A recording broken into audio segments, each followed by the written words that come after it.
അമ്മയുടെ മുഖവും പതിവില്ലാതെ ഗൗരവം വിട്ട് ചിരിയിലാണല്ലോ. ഇവിടെ എന്തെങ്കിലും അത്ഭുതം സംഭവിച്ചോ?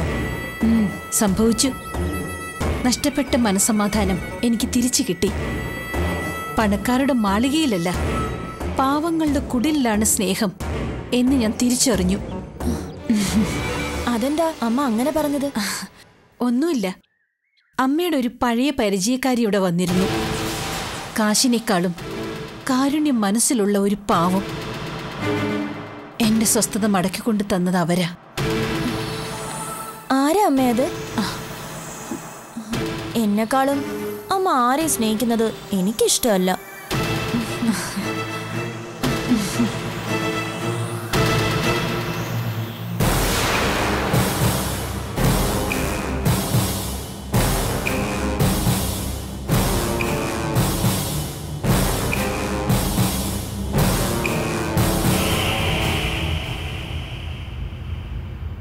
ഒന്നവിടെ നിന്നേ. എന്നെ മനസ്സിലായോ നിനക്ക്? ഇത് മൈഥിലി ഏട്ടത്തിയുടെ. ഞാൻ മൈഥിലിയുടെ അമ്മയാ. അയ്യോ, ഏട്ടത്തിയുടെ അമ്മയല്ലേ? പക്ഷേ കണ്ട അത്രയ്ക്ക് പ്രായം തോന്നില്ല. അതുകൊണ്ട് എനിക്കൊരു സംശയം ഉണ്ടായിരുന്നു. വെറുതെ അല്ല മൈഥിലി ഏട്ടത്തി ഇത്രയ്ക്ക് സുന്ദരിയായത്. ഇതല്ലേ അമ്മ? എന്നാലും അമ്മയുടെ അത്രയും സൗന്ദര്യം കിട്ടിയിട്ടില്ല കേട്ടോ. അതെ, എനിക്ക് നിന്നോടൊരു കാര്യം ചോദിക്കാനുണ്ട്. എന്താ അമ്മേ? നീ മൈഥിലിയെ ഭീഷണിപ്പെടുത്താറുണ്ടെന്ന് കേട്ടു, നേരാണോ? അയ്യോ, ഞാനോ? ഏട്ടത്തിയുടെ സ്ഥാനം മറന്ന് ഞാൻ ഒന്നും പറയില്ല. കൊല്ലൂന്ന് ഭീഷണിപ്പെടുത്തിയെന്നാണല്ലോ ഞാൻ അറിഞ്ഞത്. ശുദ്ധ നുണ. ആരാ ഇത് അമ്മയോട് പറഞ്ഞത്? ഏട്ടത്തിയോ? അവളെന്തായാലും കള്ളം പറയില്ലല്ലോ. ദൈവദോഷം പറയല്ലേ അമ്മേ. ഞാൻ ദേഷ്യത്തോടെ ഒന്ന് നോക്കിയിട്ട് പോലും ഇല്ല ഏട്ടത്തിയെ. സത്യത്തില് എനിക്ക് വലിയ ബഹുമാനമാ. ഇനി അമ്മയോട് ഞാനൊരു സത്യം പറയാം. ഏട്ടത്തിക്ക് എന്നോട് എന്തോ ദേഷ്യമുണ്ട്. അനന്തു ബാലാമണിയെ ഉപേക്ഷിച്ചതും എന്നെ ഇങ്ങോട്ട് കല്യാണം കഴിച്ചു കൊണ്ടുവന്നതും ഒന്നും ഏട്ടത്തിക്ക് ഇഷ്ടായിട്ടില്ല. എന്നോട് എപ്പോഴും ദേഷ്യപ്പെടും. ഇപ്പതേ ദൈവം പൊറുക്കാത്ത കള്ളത്തരം. എനിക്കിത് തന്നെ വേണം. മനസ്സുറന്ന് സ്നേഹിച്ചതാ ഞാൻ ചെയ്ത തെറ്റ്. എന്റെ ഈശ്വര.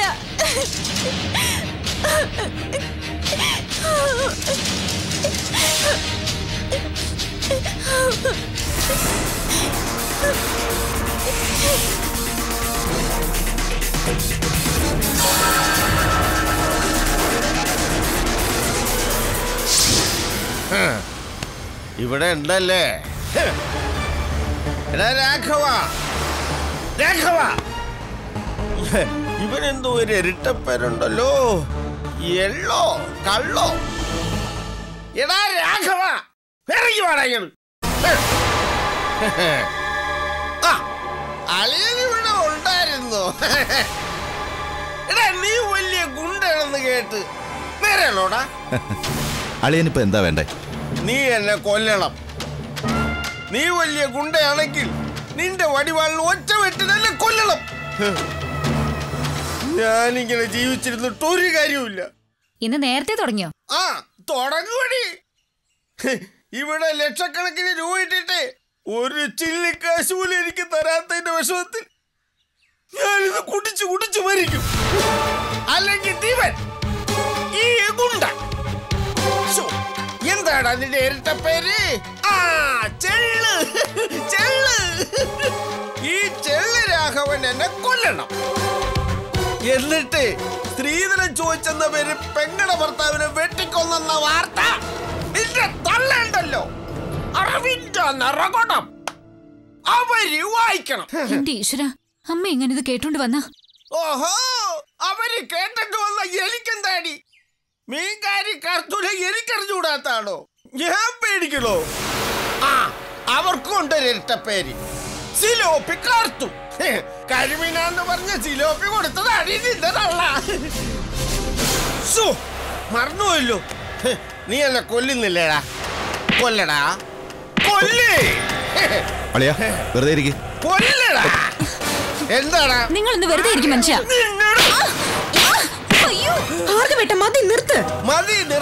പറയാൻ നീ ആരാടി?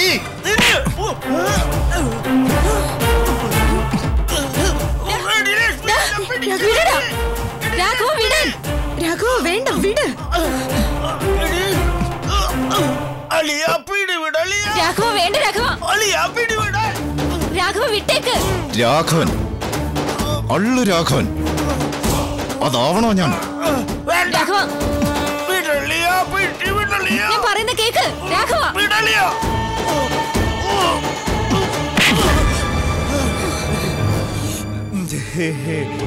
ഈ രാഘവനെ വലിയ തമാശക്കാരനാ. ലച്ചു, നീ കുറച്ച് വെള്ളം ചൂടാക്കി പോയി, എനിക്കൊന്ന് കുളിക്കണം. വാ.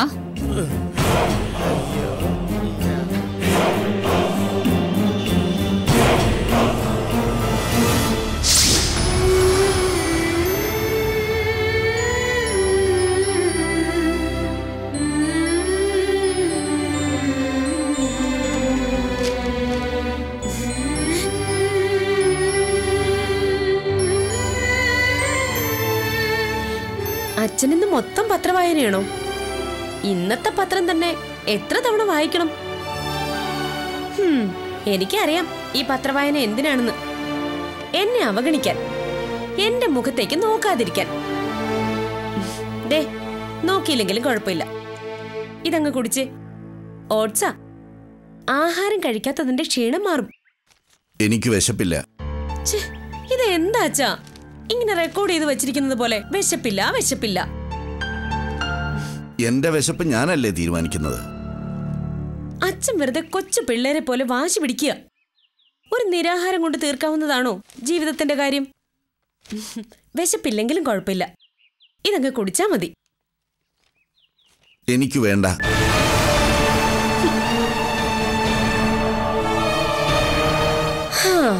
അച്ഛന് വിശപ്പില്ലാത്തത് കൊണ്ടൊന്നും അല്ല എന്ന് എനിക്കറിയാം.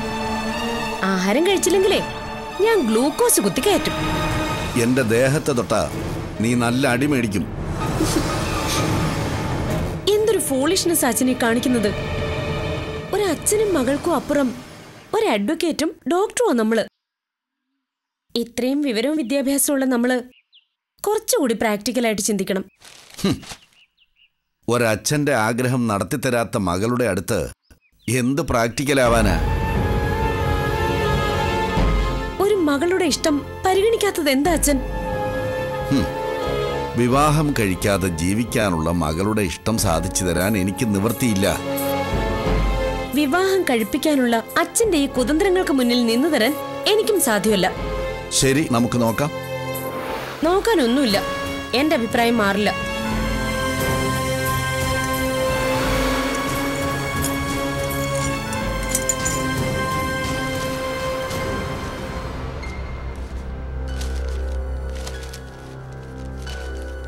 ഈ ഓട്സ് കുടിക്കുന്നുണ്ടോ? നീ ഇത് കൊണ്ടുപോയില്ലെങ്കിൽ ഞാൻ ഈ ഗ്ലാസ് എടുത്ത് വലിച്ചെറിയും. വേണ്ടെങ്കിൽ കുടിക്കണ്ട.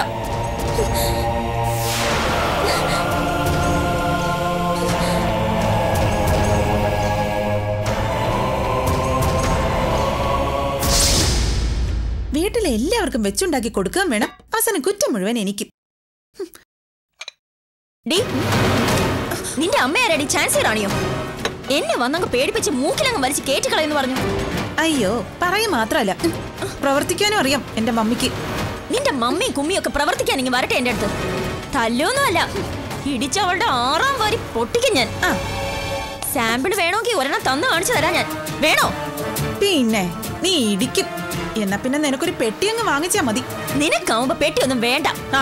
നിന്നെ നിന്റെ അമ്മയെ ഒന്നിച്ച് നിർത്തി മണ്ണെണ്ണ ഒഴിച്ച് കത്തിക്കും ഞാൻ. ഇങ്ങനെ പേടിപ്പിച്ചാലെന്ന് ഞാൻ പേടിക്കില്ല.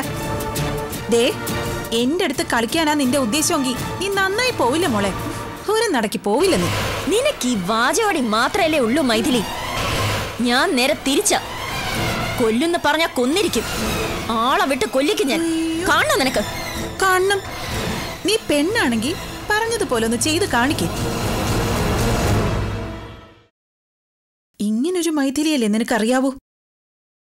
വേറൊരു മൈഥിലിയുണ്ട്. സോളമനെ കാറിനിടിച്ച് തെറിപ്പിച്ച മൈഥിലി.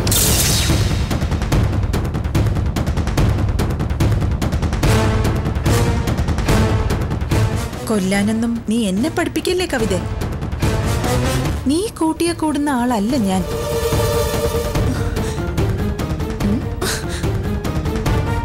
അയ്യോടാ,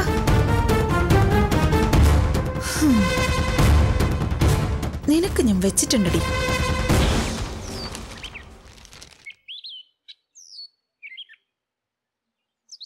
അഴകത്ത് വീട് രാജകൊട്ടാരാണെന്നൊക്കെ പറഞ്ഞിട്ട് എനിക്കങ്ങനെ തോന്നിയില്ല. പിന്നെ എന്തു തോന്നി? കന്നുകാലി തൊഴുത്താണെന്നോ? കന്നുകാലിയാണെങ്കിലും ആവശ്യമില്ലാതെ ആരും തല്ലാറില്ല. എന്താ, നിങ്ങൾ ഇവിടെ ആരെങ്കിലും തല്ലിയോ? എന്നെയല്ല, എന്നെ തല്ലാനൊന്നും ആർക്കും ധൈര്യം വരില്ല. എന്റെ മോളൊരു പാവാ. അവളെ തല്ലിയതിൽ എനിക്ക് ഓ വിഷമം.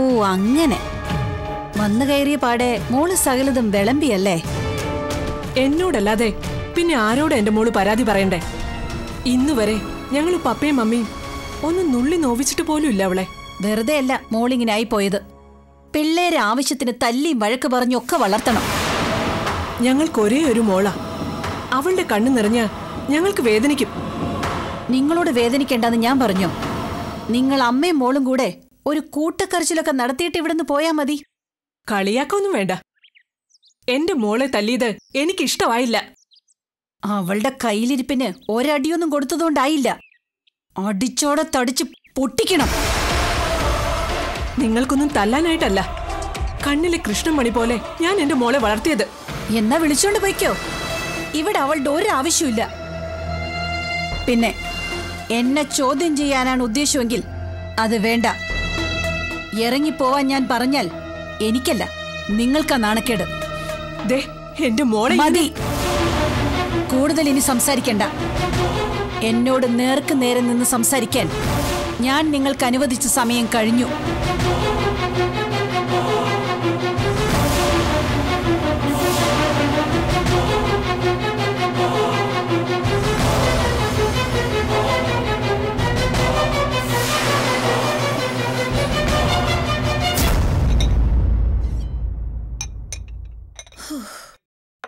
എന്തിനാണ് നിന്റെ അമ്മ ഇവിടെ വന്നത്?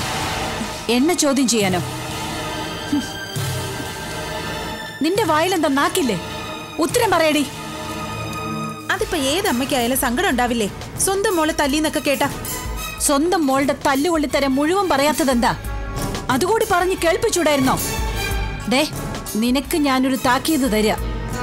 മേലിൽ ഈ വീട്ടിൽ നടക്കുന്ന കാര്യങ്ങൾ എന്തെങ്കിലും പുറത്തുള്ളവരറിഞ്ഞ എന്റെ തനി സ്വഭാവം നീ കാണും. പുറത്താരും അല്ലല്ലോ, എന്റെ മമ്മിയല്ലേ. നിന്റെ ഈ മമ്മി എന്റെ ആരുമല്ല. എനിക്ക് അവരുമായിട്ട് ഒരു ബന്ധവുമില്ല. അതുകൊണ്ട് അവരെന്നെ ചോദ്യം ചെയ്യാൻ വരരുത്. അഴകത്ത് സുമംഗലിയുടെ നേരെ നിവർന്നു നിൽക്കാനുള്ള യോഗ്യതയൊന്നും നിന്റെ മമ്മിക്കില്ല. അതുകൊണ്ട് എന്നെ ചട്ടം പഠിപ്പിക്കാനായിട്ട് അവര് വന്നാൽ പടിക്ക് പുറത്താവുന്നത് നീയായിരിക്കും. അങ്ങനെ എന്നെ ഇറക്കി വിടാനൊക്കെ പറ്റുമോ? എന്നെ ഇവിടെ കെട്ടിക്കൊണ്ടുവന്ന പെണ്ണ. എന്റെ അരവിന്ദേട്ടൻ അതിന് സമ്മതിക്കോ? ആര് സമ്മതിച്ചാലും ഇല്ലെങ്കിലും ഞാൻ ഇറക്കി വിട്ടാൽ വിട്ടതാ. ഇതെന്റെ വീടാ, എന്റെ മാത്രം വീട്. തെറ്റ് കാണിച്ചാൽ ഞാൻ ശിക്ഷിക്കും. അത് സഹിക്കാൻ നിനക്ക് കഴിഞ്ഞില്ലെങ്കിൽ ഇപ്പോ പെട്ടിയും കിടക്കെടുത്ത് പൊയ്ക്കോണം നീ ഇവിടുന്ന്. മനസ്സിലായോ? മനസ്സിലായോ എന്ന്? മനസ്സിലായി. എല്ലാവരും ചേർന്ന് എന്നെ കൊല്ല ചെയ്യും അന്നല്ലേ പറഞ്ഞു വരുന്നേ? എന്റെ ഈശ്വര, എന്നോട് ഈ ക്രൂരത കാണിക്കുന്നവരോടൊക്കെ നീ തന്നെ പ്രതികാരം ചെയ്തേക്കണേ.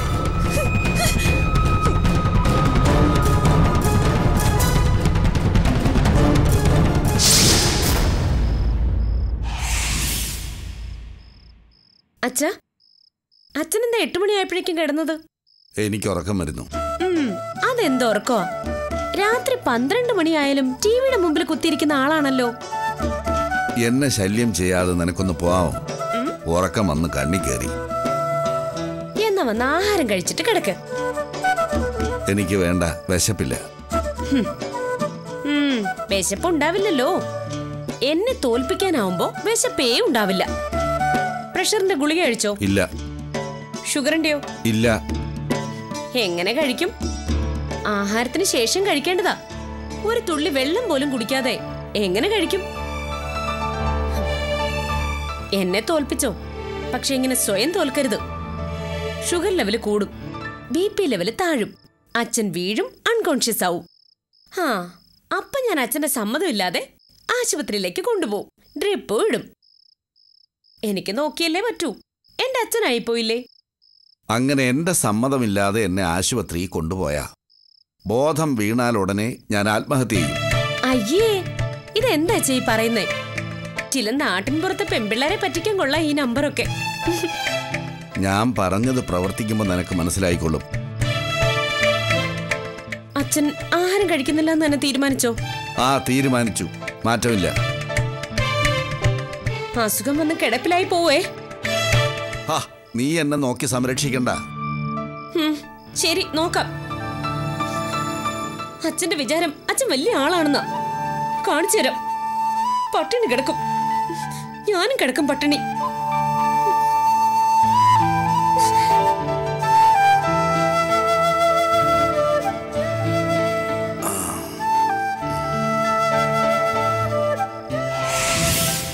ഞാൻ വളരെ മോശമായിട്ട് സംസാരിച്ചു അല്ലേ?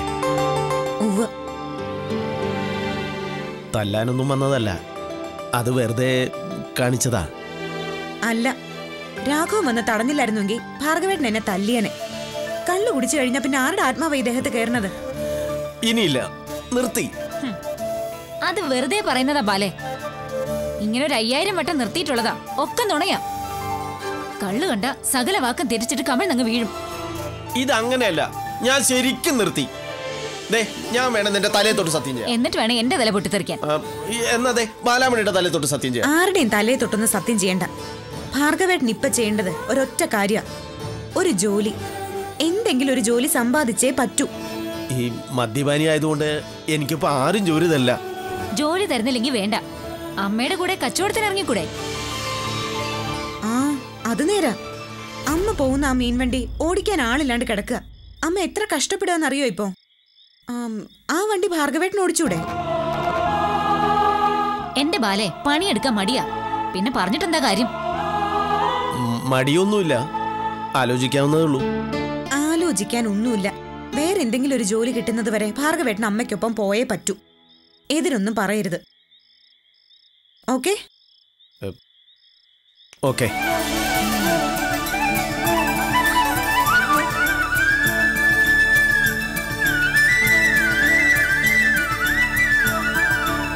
ഇവളെന്നെ നന്നാക്കി എടുക്കുക ലക്ഷ്മി. ഈ വീടേ ബാലൻ നന്നാക്കി എടുക്കും. അവളുടെ മനസ്സ് അത്രയ്ക്കും നല്ലതാ.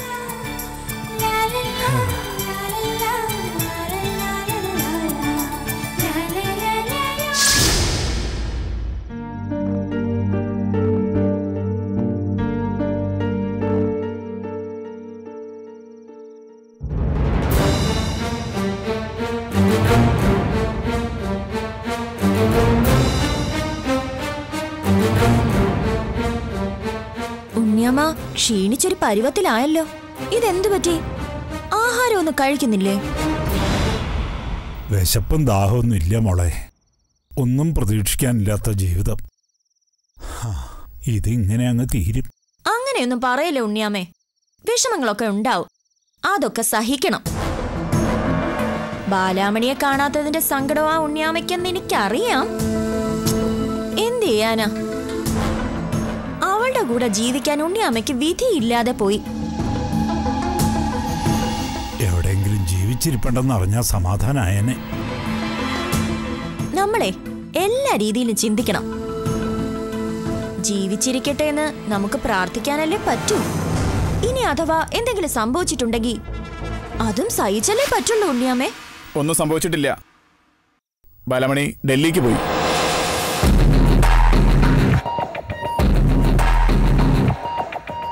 ഹേയ്, അങ്ങനെ സംഭവിക്കോ? എന്നാ പോയത്? അത് 1 മാസം മുമ്പ് കേരള എക്സ്പ്രസിന് ടിക്കറ്റ് ബുക്ക് ചെയ്തതായിട്ട് കേരള പോലീസിന് രേഖകളുണ്ട്.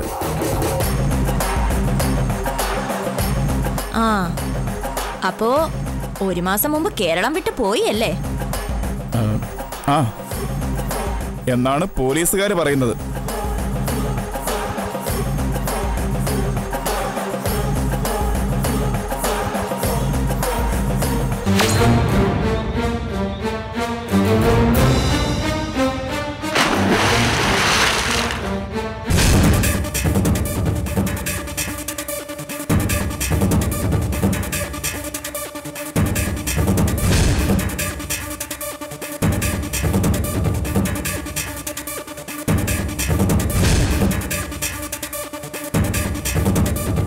എന്താ മരിച്ചു എന്നാ കവിത വിചാരിച്ചത് അല്ലേ? ഹേ, കടല് കടന്ന് പോയിന്നാ ഞാൻ വിചാരിച്ചത്. നമ്മൾ വിചാരിക്കുന്ന പോലെ സംഭവിക്കണമെന്നില്ലല്ലോ കവിതേ. നേരാ, പാവം. എവിടെയാണെങ്കിലും അവൾക്ക് ആത്മശാന്തി കിട്ടിയാ മതി. ആത്മാവിന് ശാന്തി മരണശേഷം അല്ലേ കവിതേ? അയ്യോ സോറി, ഞാൻ മനസമാധാനം കിട്ടട്ടെ എന്നാ ഉദ്ദേശിച്ചത്. ഇനിയിപ്പോ ബാലാമണിക്ക് നീ സംഭവിച്ചാൽ തന്നെ ആത്മാവിന് ശാന്തി കിട്ടില്ല.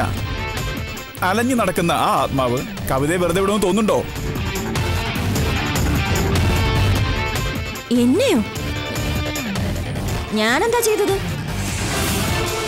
എന്താ ഒന്നും ചെയ്തില്ലേ?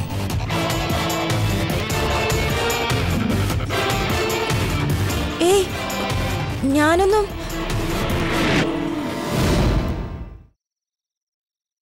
ബാലാമണിയുടെ ഭർത്താവിനെ തട്ടിയെടുത്തത് കവിതയല്ലേ? ആ വൈരാഗ്യം കാണാതിരിക്കോ? അവക്കൊന്നും സംഭവിക്കാതിരിക്കാൻ പ്രാർത്ഥിക്കാം. എന്തെങ്കിലും സംഭവിച്ചു പോയാലേ ദുർമരണപ്പെട്ട ആ ആത്മാവ് കവിതയുടെ പുറകെ തന്നെ ഉണ്ടാവും. എനിക്ക് ഈ പ്രേതങ്ങളിലൊന്നും വിശ്വാസമില്ല. എനിക്കില്ലായിരുന്നു. പക്ഷേ തെളിവോടുകൂടി എഴുതിയിരിക്കുന്ന ചില പുസ്തകങ്ങളുണ്ട്. കവിതയ്ക്ക് തരാം, ഒന്ന് വായിച്ചു നോക്കും.